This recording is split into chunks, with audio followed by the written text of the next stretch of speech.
Hi friends, నేను mister సూర్య. ఈరోజు మనం భారత ఆర్థిక వ్యవస్థ 2011 జనగణనలో స్త్రీ పురుష నిష్పత్తిపై 30 ఇంపార్టెంట్ క్వశ్చన్స్ గురించి మాట్లాడుకుందాం. క్వశ్చన్ 1. 2011 జనగణన ప్రకారం భారతదేశ స్త్రీ పురుష నిష్పత్తి ఎంత? Answer C 943.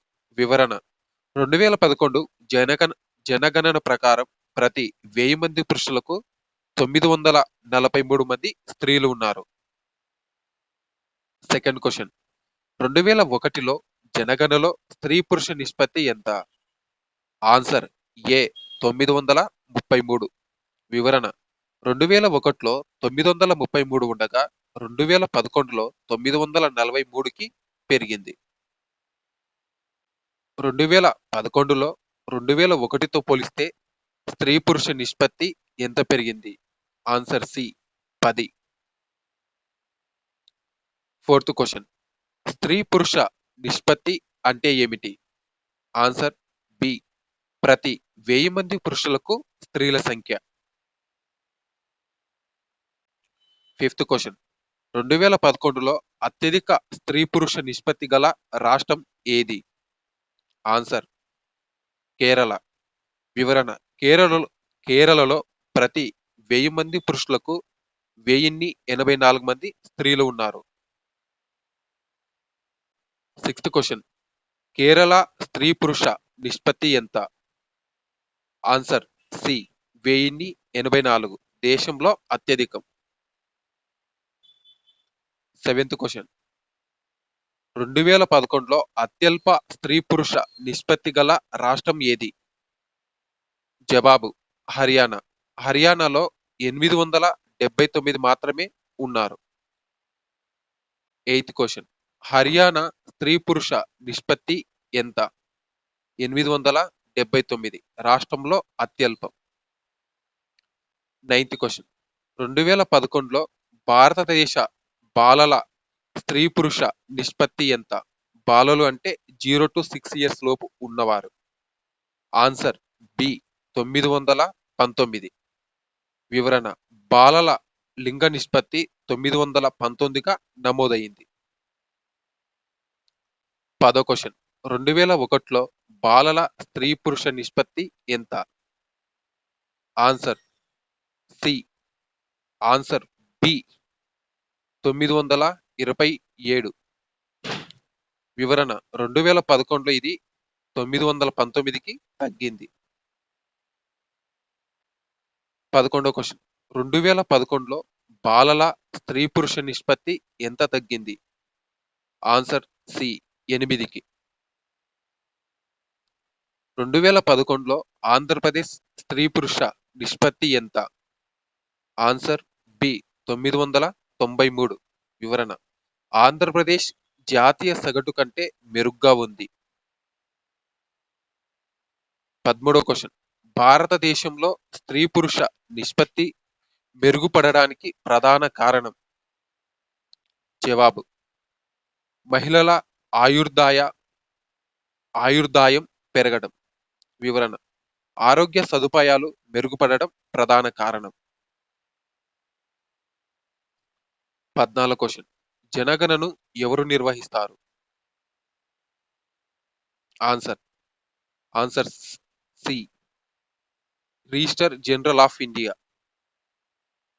భారత జనగణన సంస్థ దీనిని నిర్వహిస్తుంది.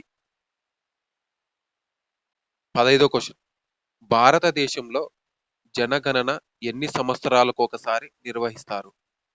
Answer C 10. 16వ క్వశ్చన్: 2011 జనగణన భారతదేశంలో ఎన్నోవ జనగణన? ఆన్సర్ 15. వివరణ: స్వాతంత్రం తర్వాత 7వ జనగణన. 17. స్త్రీ పురుష నిష్పత్తి 1000 కంటే ఎక్కువగా ఉంటే ఏమి సూచిస్తుంది? జవాబు స్త్రీలు ఎక్కువగా. 18వ క్వశ్చన్: 2011లో మహిళల జనాభా శాతం సుమారుగా ఎంత? ఆన్సర్ 48%. వివరణ: దేశ జనాభాలో మహిళల వాటా సుమారు 48% ఉంది. 19వ క్వశ్చన్. భారతదేశ జనాభా విధానాల్లో లింగ సమతుల్యతకు ప్రాధాన్యం ఎందుకు? ఆన్సర్ డి పైవన్నీ. 20వ క్వశ్చన్. బాలల లింగ నిష్పత్తి తగ్గుదల ఏ సమస్యను సూచిస్తుంది? ఆన్సర్ లింగ వివక్ష. వివరణ ఆడపిల్లలపై వివక్షను సూచిస్తుంది. 21వ క్వశ్చన్. 2011లో భారత జనాభా ఎంత? ఆన్సర్ 121 కోట్లు. 22వ క్వశ్చన్. 2011లో పురుష జనాభా సుమారుగా ఎంత? ఆన్సర్ బి 62 కోట్లు. 23వ క్వశ్చన్. 2011లో మహిళల జనాభా సుమారుగా ఎంత? ఆన్సర్ సి 58 కోట్లు. 24వ క్వశ్చన్. కేరళ తర్వాత అధిక స్త్రీ పురుష నిష్పత్తి గల రాష్ట్రం? ఆన్సర్ ఏ తమిళనాడు. వివరణ తమిళనాడు 996తో అగ్రస్థానంలో ఉంది. 25వ క్వశ్చన్. స్త్రీ పురుష నిష్పత్తి సామాజిక సూచికగా ఎందుకు పరిగణిస్తారు? ఆన్సర్ ఏ లింగ సమానత్వాన్ని తెలియజేస్తుంది. 26. బేటీ బచావో బేటీ పడావో పథకం ప్రధాన ఉద్దేశం? ఆన్సర్ బి బాలికల రక్షణ విద్య. 27వ క్వశ్చన్. స్త్రీ పురుష నిష్పత్తి తగ్గడానికి కారణం? ఆన్సర్ డి పైవన్నీ. 28వ క్వశ్చన్.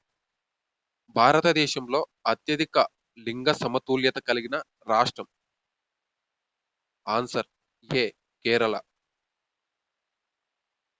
29వ క్వశ్చన్.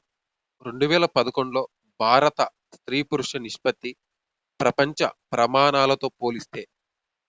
ఆన్సర్ ఏ తక్కువ. 30వ క్వశ్చన్ అండ్ లాస్ట్ క్వశ్చన్. 2011 జనగణన ప్రకారం సరైన ప్రకటన ఏది? ఆన్సర్ డి పైవన్నీ. వివరణ ఈ 3 ప్రకటనలు సరైనవే. ముఖ్య అంశాలు. భారత స్త్రీ పురుష నిష్పత్తి 2011 ప్రకారం 943, 2001 ప్రకారం 933. బాలల లింగ నిష్పత్తి 2011 ప్రకారం 919.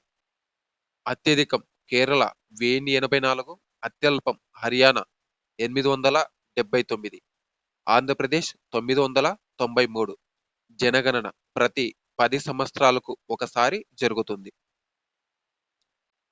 బేటీ బచావో బేటీ పడావో BBBP పథకాన్ని భారత ప్రభుత్వం ప్రవేశపెట్టింది. ఈ పథకాన్ని 2015 జనవరి 22న హర్యానాలోని పానిపట్లో ప్రధానమంత్రి నరేంద్ర మోడీ ప్రారంభించారు.